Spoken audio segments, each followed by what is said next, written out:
Golden Guardians game in this map earlier. Volcanic, though, a pretty non-issue affix in basically every dungeon. And then, yeah, I mean, Tyrannical certainly adds a lot of difficulty to these boss fights, especially if you're trying to phase that Mistcaller, which only Golden Guardians has committed to doing so far, and actually successfully done.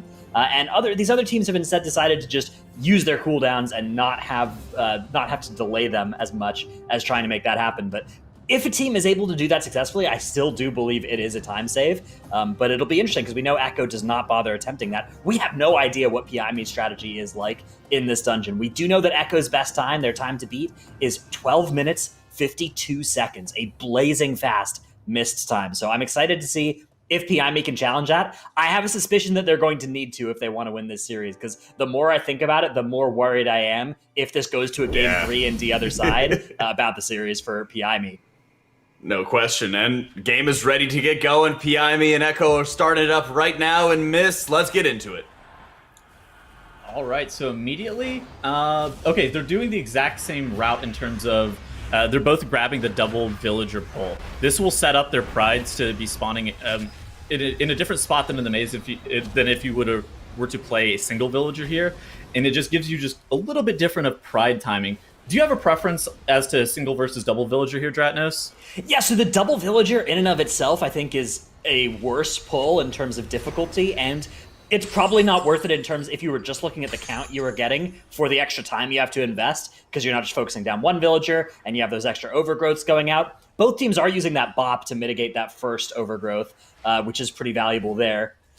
However, yeah, the benefit of the ability to then get those pride spawns for the good times in the maze is definitely, I think, worth it when you consider all the alternatives in. But look at this. Echo finished off that pull. And actually what happened on the side of PIME is I think Rentari may have melded right at the end there and just left those last two villagers to be killed off by the rest of the team so that he could go ahead and pull the rest of the stuff here as the teams are now opening up, getting those mushrooms, and now has grouped up the ads a little bit more quickly here. They've gotten that pull going a little bit more quickly on the side of Echo than on the side of Perplex. Both teams are working on the same pull here. About half a pull, though, in the lead is Echo already, which is an impressive lead to have created this quick into the dungeon. I mean, it just comes down to killing off those villagers fast, right? It's one of those pulls that the more time you take on it, the exponentially longer it gets because more overgrowths are coming out, more time you're going to spend stunned, and those pulls are like really no joke. So Echo able to get, like you said, half a pull ahead, but now PIME is spawning their pride at effectively the same time. But there's like still a lot of these trash mobs alive while sitting there enraged. If they connect with Rentari, this is really dangerous, Dratnos. Yeah, is that? I think Ashen Hallow has just come down from Jeeth as well, so they might be going straight into the boss here. Maybe I am wrong. Maybe I just saw a prideful explosion. Actually, that's much more likely to be what happened. Now that I was, I thought it looked a little weird, but I trusted my eyes, and that was a crucial mistake. As now Echo already, there's the Ashen Hallow. That's what it looks like. Really. One of the great joys of this patch is getting to identify which red visual effect you're seeing on screen at any given time. And they are into that boss. So are PIME, though. PIME have started this boss maybe 20 seconds later than Echo. They did get some efficiency with cleaving the pride with the last couple mobs of that pull. So I think they actually did save a little bit of time from how they prioritized their damage on that pull. They just got to the pull so much later than Echo. And look at what Echo has done to Ingram Malik here. I mean, this is completely disgusting. That boss is dead. Adios, Ingram Malak. PIME now has down Droman, and now they are onto their burn on Ingra. On the right side, look at Frag. Flapping his way, tagging the trash pack over the wall. Now making those mobs come to him, and turning this 2-pull into a 6. This is really, really useful to do. You can use other abilities or like pets to be able to pull up that pack as well through the wall, if you otherwise would not have access to a druid to be able to tag those. But yeah, you do see clicks as well, also floating his way to be able to just make that pull a little bit more efficient. 22 seconds is the advantage for Echo on that first boss split, as they are just about finished here with, actually, they're entering the raging range of this pull. Yeah, what is going on? Oh, he missed the pack! He didn't quite get the tag, and that is actually kind of disastrous for Piami. That's so that bad. means that this pull is going to take them an extra 20 seconds here, and this has doubled the gap between the two teams at the least, as Echo are already on now into this next room. This will be their 40% pride spawning, which they will then be planning to take into the next room of the maze, if I'm not mistaken. This is so bad. I think they lost something in the range of like another 15 seconds off of that mistake there. That's really, really unlucky for them. Now you do see their pride spawning for Echo. They're trying to get through that gate as quickly as possible, dropping combat, able to pull that pride straight into this matriarch. This is really dangerous for the tank because the matriarch does shred armor ability. That with the pulsing AoE from the pride can be pretty brutal from time to time. But beyond that, the priority focus is definitely just on the pride here. Yeah, I mean, it's a tough question, right? Because, like, killing the pride is what you want to do for safety, but cleaving as much as you can onto the matriarch is what you want to do for speed. And so mixing that balance of figuring out where you need the safety, where you need the speed, is always an interesting question when it comes to something like this. It does look like they've erred on the side of killing the pride, which I think is a very sensible thing to do here. Pride. Yeah, there's the pride spawning for Piami as well, just getting started as they are moving into this matriarch room as well. So one pride and one matriarch is what separates these two teams. That is a large lead. That's a lot, This is not a long dungeon. This is a 13-minute dungeon. So, given that we have a gap opening up of this size, Echo have a sizable, serious lead, and there's really only a couple pulls left in this place. So one thing that we also do know about Echo's pathing through here, they don't commit to try a one-phasing Mistcaller. And so that does leave some room for Piami to try to claw back a little bit of time. But I think Piami is somewhere in the order of like 35 seconds behind. Ooh, Click's getting hit by the frontal. That's very unfortunate on their side. Echo able to down that double trash pack together. There is one room in the maze that does not have a gate at all, and that's the one that is present this week on MDI. And you're able to turn this 1 4-pack into an 8.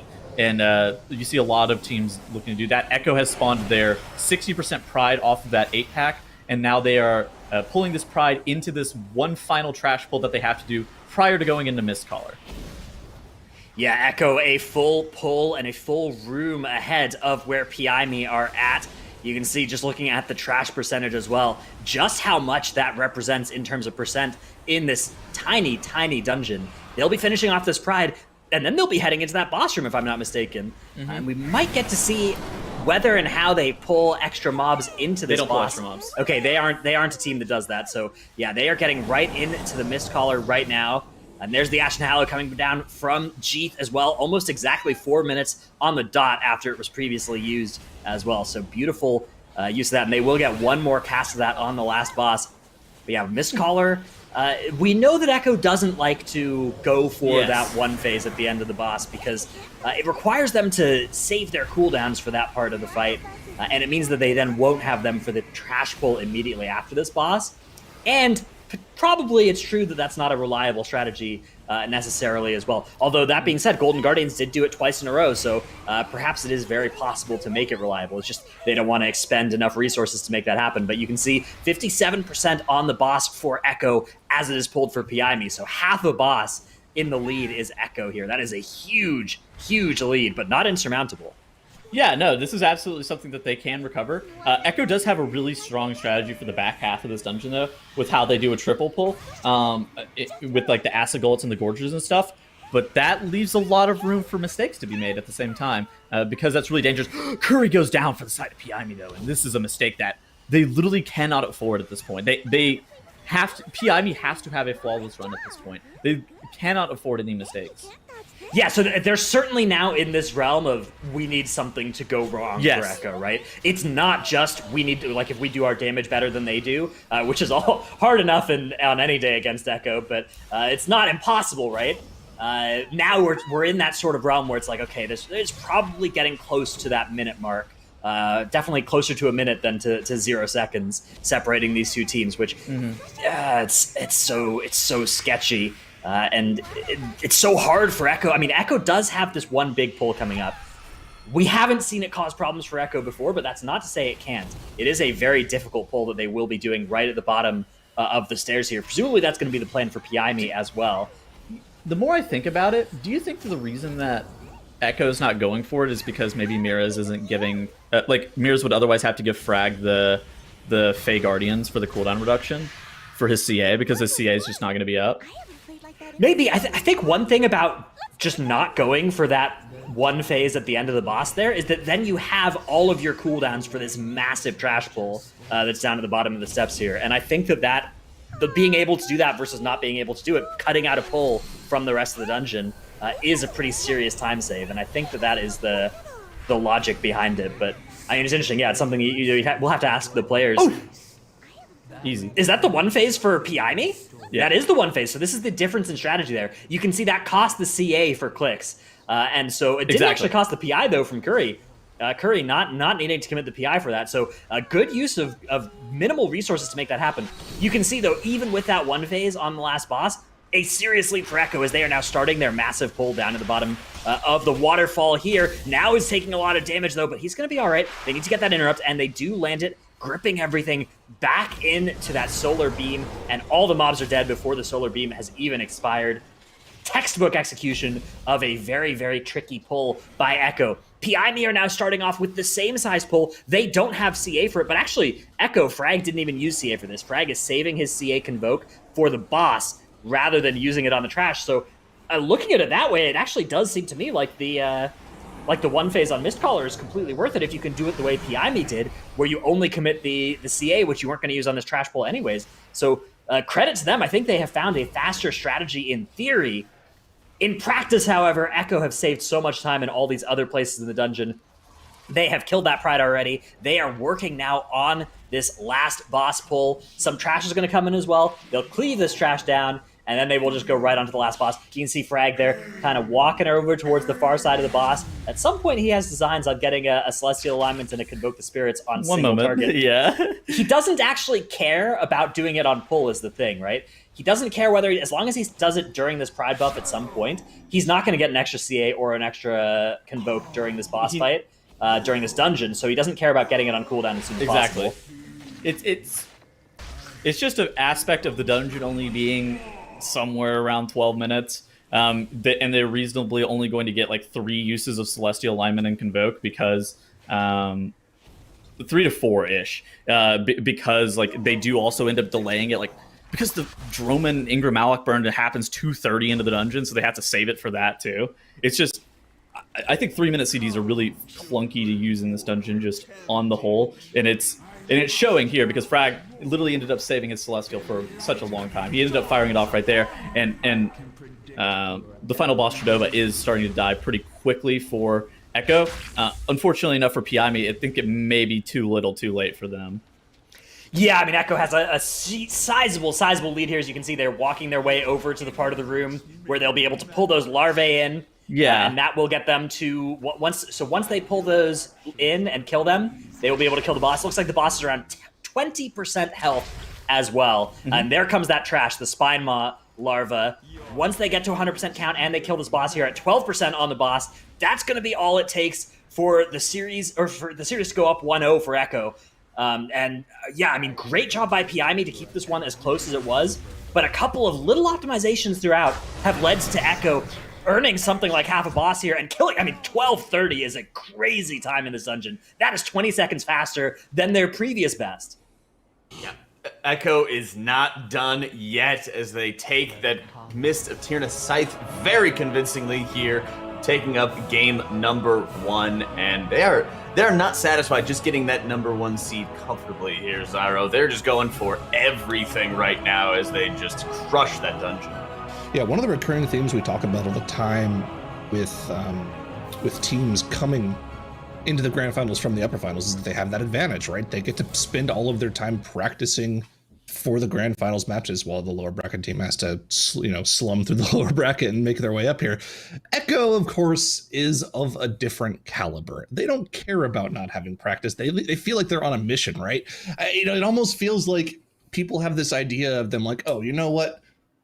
They secured their first seed. They don't really need to practice anymore. And they're like, no, that's not good enough for us. We want that third cup win of the season. And they're just playing out of their mind and getting even faster times than we've seen before. They just keep getting better and better. It's crazy, how determined they are. It's also just kind of unfortunate for PIME that like what I would describe as like 15-second time losses really just stack against them. It's since it is a 12-minute dungeon, the 2 15-second time losses really ends up becoming a lot. It's just like the Tyrnian Villager, that pull was just done so much slower, and then like the flap stuff was also quite unlucky for PIME. Yeah, and a lot of respects, as these teams have been getting better and better, we're not really seeing as many catastrophic wipes or anything like that, especially in very tight races. It's a lot of times just, something you were mentioning before, Tettles, about almost invisible time losses. Some could say it's just these little mistakes that these people are making that will actually make a very big difference when you look at the entire dungeon. Yeah. Good. Go ahead. You're good. Okay.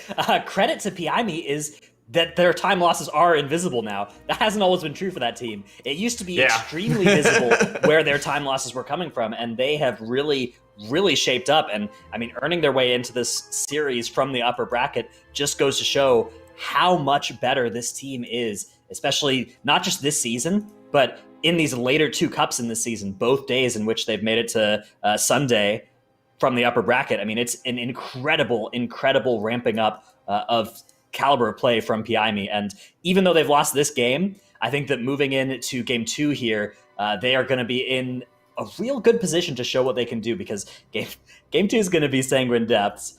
Game 2 is going to be that bolstering, necrotic, fortified Sanguine Depths. And so that's, that is going to be a real opportunity for both these teams to show really what they can do. Yeah, and this is the dungeon that's been popping up just constantly throughout the week that we are always hyping up as just being this sort of nightmare of a keystone here, Zyro. And it's also going to be our determinant of, do we go into a game 3? Does Echo seal the deal immediately here? And yeah, I mean, it's one of those mines that we keep talking about, right? Yeah, you don't really want to deal with these king mine. Yeah, this is like yeah. How would that even work? Get a little So the Ottoman Empire, they had this very large cannon. Oh no! Okay, stop. But I mean, we saw a run from PIME. They had a sub 19-minute run here. If they're able to pull that off, I have no idea how Echo's going to compete with that. Right? Yeah, I mean, you'd think, right? You'd think. But well, keep in mind, Echo is on a warpath right now, okay? They had a 28-57, so it's not like a vast difference here, Dratnos. Yeah, I mean, Echo's run this dungeon once so far this weekend. Their time was about 21 minutes. PIME has run it twice. One time it was 22 minutes, one time it was 19 minutes. So if you look at that on average, yeah, PIME's time is faster, averaging those 2 out. But if you look at it, there's, a fast run and a slow run from PIME. And, Echo, we have only seen that the 8 death, 21-minute situation. We haven't yet seen their 0 death time, which I expect is going to be really competitive with the PIME time. So we have 2 questions, right? Not only the question of which team's optimal time is faster, which I think is an open question, but the other interesting question is which team is going to come closer to their optimal time. And Sanguine Depths is a dungeon where that's going to happen the least often of every dungeon that we have in this series. This is the dungeon that is the most likely to throw a wrench in any team's plans, because just the difficulty of bolstering and necrotic and fortified all coming together in a dungeon that is difficult in its own right, even without any affixes. So yeah, I mean, strap in, get your seatbelts on. This one's going to be a bumpy ride. Get your seatbelts on. We're about to go do some math, guys, as we get ourselves ready. Thank you so much for the calculations on that one. How many stacks of bolster on Pi Day, no less. It's right. How many stacks of necrotic are too many, Dratnos? Like 30 is when it starts to get really Danger Town for tanks. That's the population 2. I do not want to go to Danger Town. I'm sorry. Yeah, well, I missed the bus on that one. Unfortunately, there's no option here. It's in the series. It's where you gotta go. So that's, I mean, the nice thing is they do have a couple of tools at their disposal to mitigate necrotic. They have a Kyrian file, which will clear all their stacks, and they have a bop, which, as long as they can quickly cancel it, it is a free way to cancel their necrotic stacks as well. So clever usage of those can make pulls that otherwise would be completely impossible with Necrotic active into something you can still do.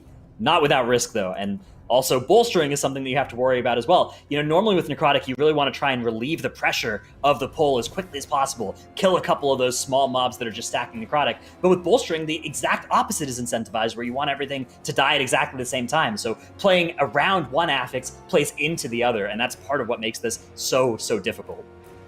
Yeah, it's actually unreal as to, and also the limited kiting space and, how much damage is lost by just moving mobs out of their stacked up pile and everything like that. It complicates the dungeon so substantially. And while there were some buffs to the dungeon for like the lanterns we've been talking about over the weekend that make it easier and everything, Zyro, it's still a very, very challenging instance. Probably the hardest that we've had in this expansion. Yeah, in order to do the level of execution that PIME did in the run earlier, there's a lot of specific setups that they have to go through. And if Echo hasn't practiced those setups, because they do have a substitute, it could turn pretty sour pretty quickly. But, they're a very good team. I'd imagine that they're able to do things on the fly if they choose to. It's just whether or not that's what they are doing and if they are able to pull it off on the fly. Yeah, and we've seen just time and time again in this dungeon throughout the past 4 cups have just been, it's been a bit of a block for a couple of different teams here to be able to perform, and even our most experienced teams have had just catastrophic wipes and errors and time losses left, right, and center. So it's going to be coming down to this to see if we go into a game 3 as Echo is up 1 right now as Sanguine Depths gets going. All right, so everybody watch this. The opening pull here for both sides is actually incredibly important. Stacking up Necrotic is really, really dangerous for the tank. How the mobs get pulled and how everything gets set up here is the most important element. And then on top of that, you have to really watch out for bolstering management, because this is, 15 mob pull. So you do see great use of the Ring of Frost. You see the Ashen Hollow dropped super early off the side of Echo. They activate that Lantern really early as well to be able to deal with all of this. Echo has popped their Bloodlust. PIME, on the other hand, has elected to save theirs. So a slightly difference in strategy. Neither of which is correct or incorrect. It's just a slightly different choice of what's being used where. PIME has got their pack down pretty quickly. That Brute isn't super high on HP, but it is pretty large bolstered-wise. The Tick lingered in at the very end, but this does save them a pull as a whole. We've seen Obey Alliance, they had a Tick that they had to fight by itself, and that seemed really inefficient. But PIME and Echo, they ended up downing the pack about the same time, but Echo committed their Bloodlust to it, Dratnos. Yeah, you gotta like PIME's position here with that Bloodlust cooldown still available, able to make that pull happen, and with that Bop still available. Oh! But yeah, they didn't pull the Tick, right? Melts. They didn't meld that off. They pull it and they bring it with them, right? Do they pull it into Echo this meld next theirs pull? off. Okay. No, they had to meld it off. So that means that there's going to be a slight difference in trash count. Mm-hmm. Yeah, we know that PIME has a slightly different, pathing through this dungeon as well than a lot of other teams, where they do get a little bit less count up to the end of the dungeon, and then they grab some bats along the gauntlet towards the end. This is a big pull going on, though, for both teams. Scary Necrotic pull. Both teams have gone through most of their resources. They've gone through their metas. They've gone through their all their big defensive-type cooldowns. There's the Last Resort as well, committed by now. So serious investment of resources. The Pride has spawned a little bit ahead of time here for PIME, though, and they still have Last Resort, and they still have Bloodlust. The Bloodlust that they're going to have here for this first boss is going to melt it compared to Echo's position. And so I think PIME are actually in the lead here by quite a bit at this point. Also looking at just tank defensives, now did proc that Last Resort at some point. G bop, and now ended up having to cancel that bop off of himself to be able to reset his Necrotic stacks as well. So they are using all their tools. And honestly, I think losing that Last Resort there, it's taken to be used, right? I don't think it's anything to be super upset about using there, but it's just another tool that they no longer have at their disposal, unfortunately. Yeah, you're always happy when Last Resort procs that you didn't die, but you're also sad that you didn't avoid using your Last Resort, especially when there are pulls as hard as the ones that are just ahead of them in the future, that you'd really like to have that defensive option available. Yeah. But you can see, just look at what is happening here to this boss, and looking at our damage meters, you can really see a lot of what Bloodlust is facilitating for PIME. A lot of players here doing 20-25% more damage than their Echo counterparts as a result of that incredible power of the Bloodlust that they didn't need for their very first trash pull. That boss is dead with 30% of its health still up on the side of Echo. Piami walking in. Now, it's important they get these pulls started as fast as possible. That's one of the things about Echo when you're playing up against them, is they are just into that next pull instantly after their last pulls are done. So even if you kill a boss ahead of time, you can lose all that time again if you aren't quickly into this next pull. Rentari, though, wasting absolutely no time getting all of these mobs grouped up into that Ring of Frost and pulling them all in that beautiful Solar Beam as well. Yeah, Rentari got stacked really fast on his Necrotic due to those little spritelings that you saw got caught in the Ring of Frost. But then the trees come down to be able to give Rentari a reliable reset on his Necrotic stack. So that's a good advantage of the Moonkin in Sanguine Depths, is just being able to have the reliable resets on the Necrotic. I also think another great use of utility that you've seen from both sides, you also see it on Echo's side right now, is that Ring of Frost. They've been utilizing that Ring of Frost while the tank is grouping up mobs to not have those mobs just passively meleeing the tank the whole entire time. And so while those melees do, I don't know, let's just say 1,000 damage per hit, they apply one stack of Necrotic that otherwise like he just wouldn't have to deal with if the mobs are caught in the Ring of Frost. So now Piami do end up downing their Chamber Sentinel. That kind of, that's an unfortunate bolstering on it. Took a little bit longer than it needed to. If Echo are able to manage their bolstering just slightly better, there is a way that they can make up a decent amount of time. Piami here going pretty ham on this pull right now. Rentari is taking so much damage. Is that his last resort proc? It might have been. Oh, he's dead.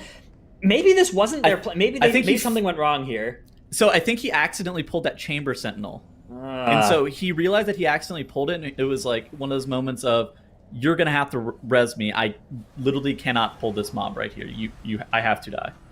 This is so disastrous now for Piami as Echo are getting started on this pull. However, Echo has wiped to this pull before. This was the pull that wiped them in their 8th death Sanguine Depths against Obey Alliance. So let's see if they've got it figured out this time. You can see now is taking a lot of damage here. He's at 28 stacks Necrotic. The trees are going to come down and try and stabilize him. They are not going to be enough. He is going to die. Frag is going to deliver the battle res to him, and now his backup and leads right back in, or actually he's released. Okay, that wasn't the battle res. Now just went ahead and straight released instead, and he's going to be trying to taunt these. Yeah, so this is scary bolstering here. This pull once again. Oh my goodness, Gingy gets tapped right through his combust, right into his combust there by the auto attack there. Jeeth is going to go down as well, and this is turning into another little bit of a minor disaster for Echo.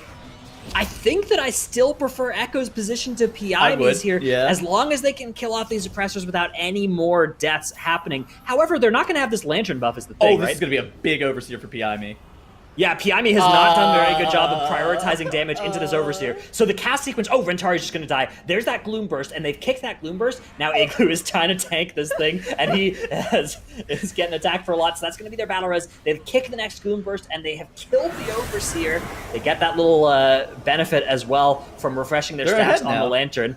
And yeah, they actually have gotten more count out of this whole thing as well. The Dark Acolyte's going to come in too. Let's see if they can kill that before the Lantern closes, because if they can, that will be a nice refresh of their stacks. Otherwise, if the Lantern... Okay, and they've done it. They've focused down that Dark Acolyte. They're going to get another hit of the stack there. So they're up to 75 seconds, once again, of 50% increased damage and healing. And that's something that Echo will not be able to take quite as good advantage of. Piami already working on this Pride as well. At the 41% trash count, you can see it is just spawning for Echo right now, just behind them. And they will be walking over now and starting that fight. So Piami, 4% behind in trash, but they've already killed their Pride and are now starting on this next trash pull. So that pull went wrong for both teams. It looks like it went about equally. Oh my god, he just died!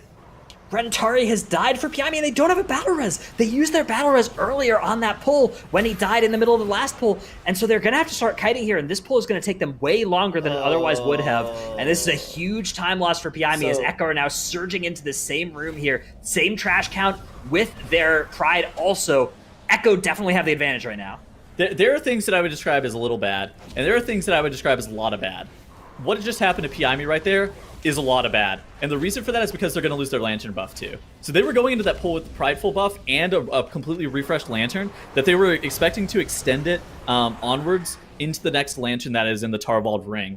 Unfortunately, they're no longer going to have the ability to be able to do that But whenever you look at Echo, they're doing that right now. Scithe is opening up that lantern. They may be able to refresh their previous buff that they'd already gotten, and that may be something that they are looking to do as well. And that is That's exactly what they've done. Exactly, that's a pretty big game.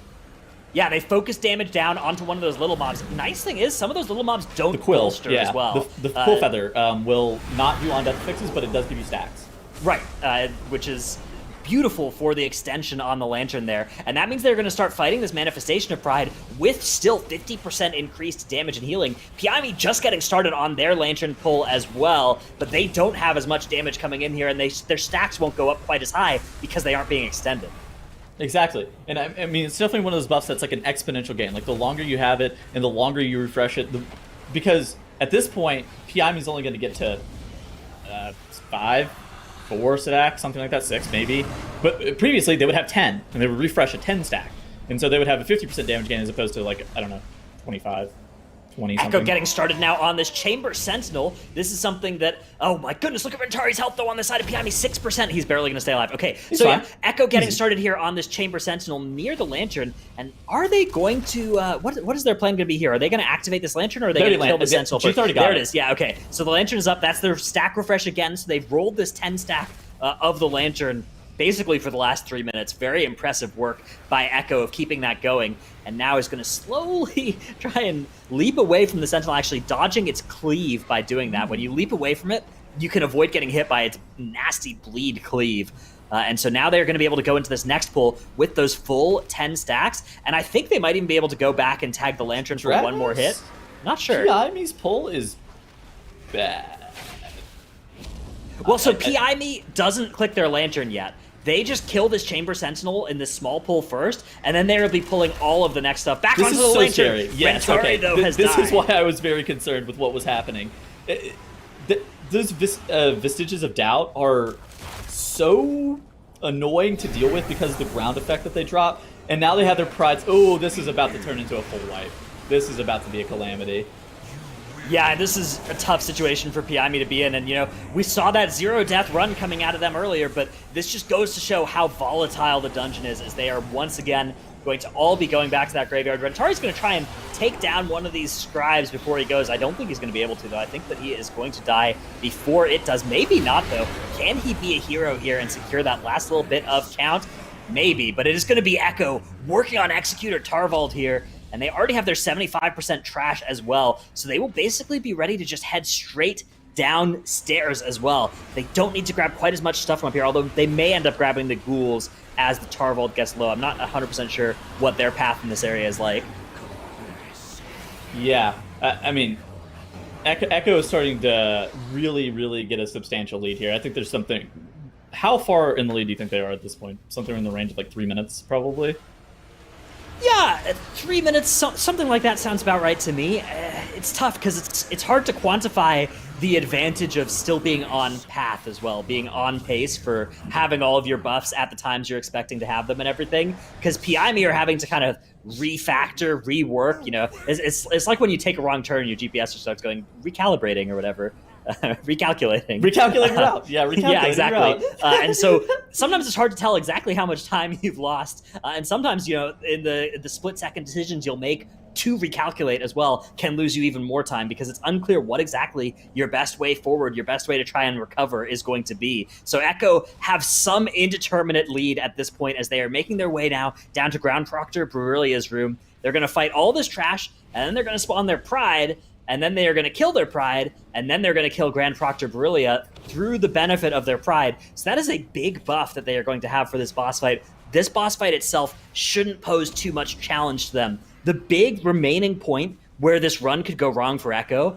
if you're a Piami fan, where you're hoping things fall off the rails for Echo, is going to be that general call Trash Gauntlet. They won't have the benefit of a Manifestation of Pride during that gauntlet either. They will not get that big prideful buff that we see some teams leverage into that gauntlet.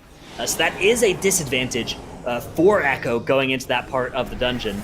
But if they can successfully execute their plan here, I mean, this is going to be a run that will be extremely fast, especially given they do have those 2 deaths. They do have that pull that did go slightly wrong for them. And look at this. Now it's just jumping right into Grand Proctor. Even though the Pride still has quite a bit of health left onto it, they really need to make sure they finish off this Pride before that big AoE damage explosion comes out from the Grand Proctor Rite of Supremacy cast that has just started. There it is. The Pride is down. No double pulsing damage. Everybody's going to be grabbing their orbs. Jeeth not worrying too much about it, though. Only going to grab a couple orbs and just staying right under Boss in his wings here. I mean, he's got the... Okay, so since they're running a triple ranged comp, Jeeth is just going to make the ranged people grab the ranged orbs. Like, there are a lot of orbs that actually spawn in close proximity to the boss. So Jeeth has the highest priority. Him and Now are able to just kind of grab those at their own leisure. Able to grab those. And, I mean, looking at the bosses, we have a boss and a half in the lead, and then 1 full trash pack for Echo over Piami right now. It's weird just how quickly this dungeon can turn from like my route is going okay to my route is recalculating, and now I have to just completely do something that I otherwise am not like super prepared for, because they're losing things like lanterns. They're losing like permanent buffs effectively whenever one thing starts to go minor wrong. Right, you have your pull planned out that you're going to be able to do with the Pride buff, with Lantern buffs, and then you lose all that when it goes wrong the first time, and now you can't attempt the same pull over again. Yes. And that is part of what has just really compounded the disaster for Piami. Echo, though, working on this first of the bridge pulls. They'll be skipping the second bridge pull, and there's actually some creative ways that they're going to make this skip happen here, combining all sorts of different utility, because they aren't on a 5 Night Elf team, right? Jeeth playing that dwarf because he's a paladin, so they are going to end up using Mind Soothe instead. All 3 of these mobs are getting Mind Soothes, and Jeeth is going to walk right up to them and then Door Shadows through. Easy. Now he's going to also be pulling them and then melding on the other side. That's going to be his answer to it, but the rest of his team needing to stay out of combat, making sure that they don't have to meld. Nobody needs to meld. Now just actually left over them, so and, because of the Mind Soothe didn't even pull them. Excellent. It's really funny. With the Mind Soothe decreased radius of aggro, you're able to use things such as like stealth wild charge. That's normally pretty good. Genji able to blink over it. Mirrors uses the Vulpin Night Fae blink to be able to just leap straight over it, and that's like something that you would not really expect to work, but hey, whatever works, right? Yeah, Mind Soothe, I've always been surprised by just how much it reduces their detection range. Frag got bopped here, now had a high stat. Interesting. Yeah, perhaps that was an error, although perhaps Frag had aggro on some Gargans that were coming in on him. In which case the bop, prevents them from hitting him, which is some pretty big value. There's also a bleed that comes out during this part of the gauntlet that he may have had on him, and the bop does remove that bleed. There's a lot of reasons that he would get bopped, but I would have expected it to go on now. That's more why I was. It's a big resource to not have as well for this part of the gauntlet. It's really nice to have that bop cancel bop play available. You can see Jeeth also going to use his bubble here so that he can open that lantern without fear of getting zoned off of his channel there. That lantern opening now, they are going to be able to stack this thing up to 10. That is 50% increased damage and healing that they're going to have now for the next 75 seconds. And they'll be able to refresh it as well off of these Gargans. And this is an incredible job they've done of just melting a very dangerous set of enemies here during this part of the gauntlet. Yeah, and as long as the lantern is active, they can continue to refresh their 10 stack over and over and over again, right? And to the point where it's even worth to kill off these 2 bears at the very end while Call is running to his next position. Now gets a reset on his necrotic because he's finally dropped combat as well. So that's something that is quite promising on top of that. And now jumping in, grabbing 2 packs here. This is the last, I would say, dangerous part of this dungeon. But you do see the trees and the solar beam immediately popped. The trees didn't look like they taunted that much, and now it's still continuing to get stacks. Not only from General Call, obviously Call can't be taunted by trees, but from some of the other mobs as well. But now he's getting a reset from just kiting out the way of the pack. That's really good. Yeah, this is beautifully kited by Now here. You can see he's done an incredible job of being just out of auto attack range of a lot of these enemies here, and that really mitigates a lot of damage. You think about tank mitigation, you think about stuff like having your demon spikes up and it turns out the best way to mitigate a hit is just being far enough away the thing can't hit you. And now he's done a really good job of just having that be true for a lot of the potential auto attacks that he could have taken during that pull. And they are now on to this final room of the dungeon. Once they kill this trash, they will be spawning their 100% pride, which they will probably get to around 30% and then take it into the last boss, if I remember their plan correctly. So Dratus, I have a question. Would you describe this as a #1 victory royale? I think that's exactly what's going to be happening here for Echo, and it cannot be overstated just how incredible it is that they've done this from the lower bracket as well. I mean, coming in, winning 3 matches in a row, if they are able to pull this off, it is absurd. Absurdly good performance out of Echo, especially given the hardship they ran into yesterday of being knocked down into that lower bracket, basically at the earliest possible moment in the tournament for it to happen. So, we talk about this a lot, but there's a lot of teams that have like projected paths to success and like projected paths through the tournament. Echo very disregards all of that, and they practice every single dungeon like almost to the fullest extent, and they look sick basically everywhere. Unfortunate circumstances for PI me are still occurring here, but at this point, it looks like Echo's about to lock everything up. General call, we've seen it time and time again. This boss dies. With it's already dead on my still up. screen. Yeah, this thing is out of here already. Jack unmuting his mic in preparation. It is worth noting that this is still a slower run than PIME's perfect run from earlier. So credit to PIME. They have a really, really great strategy for this dungeon. It did not pan out this time, though. And Echo, wow, 30-second boss is exactly the time they are going to hit on this thing with 19 minutes and 20 seconds. Yeah, whatever. They are Oh my goodness. Echo takes the sweep. They dig themselves out of the lower bracket from yesterday, which they got knocked down by PI me on this one. They shut down PI Day. This is their day right now, and Echo, with the healer swap, with the hardships that they've faced, they take that victory more than securing their #1 seed, finishing our 4th and final Season 1 Cup on top as our champions. Going into the global finals in spring, here's Zyro as #1. Yeah, it's crazy the amount of resolve this team has. And yes, that can definitely